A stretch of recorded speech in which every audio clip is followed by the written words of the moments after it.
Hello, my name is Paul Connett. I'm the co-author of this book, The Case Against Fluoride.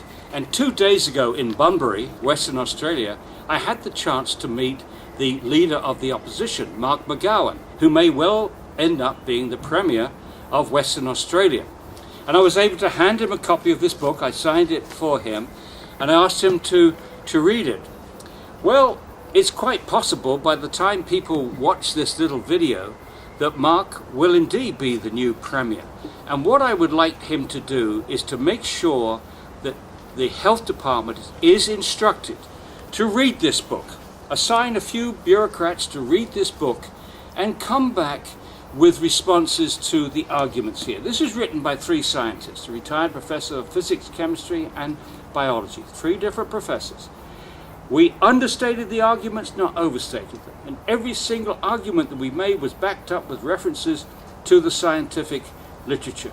But after 7 years, there's been no response from the promoters, no scientific response, no written scientific response in kind, citing scientific studies which refute our studies. Now, this book was published 7 years ago. Let's run the clock forward. And this is a very important question to Mark McGowan to ask his health department. There are now over 300 studies, both animal studies and human studies, which indicate that fluoride has the potential to damage the brain.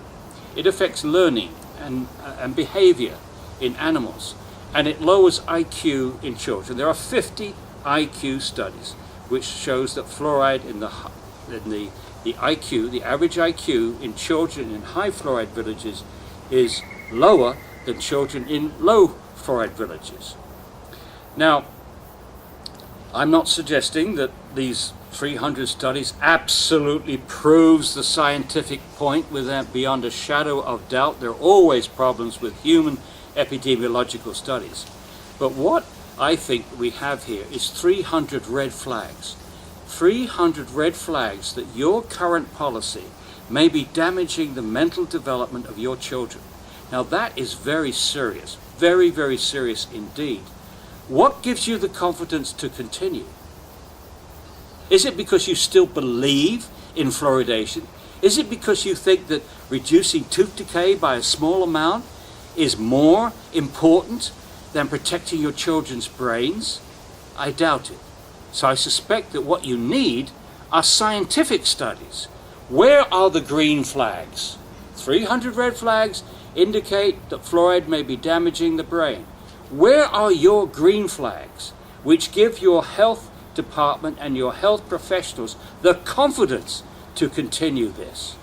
At least put a moratorium on until you have resolved this particular issue, until you have done studies in Western Australia to convince you that drinking fluoridated water at uncontrolled doses is not damaging your children's mental development or causing any other neurological problems like ADHD. So it was delightful to meet Mark McGowan, and I hope that if he will appoint a Minister of Health who will eventually, finally treat this issue with the seriousness it deserves. One last thing.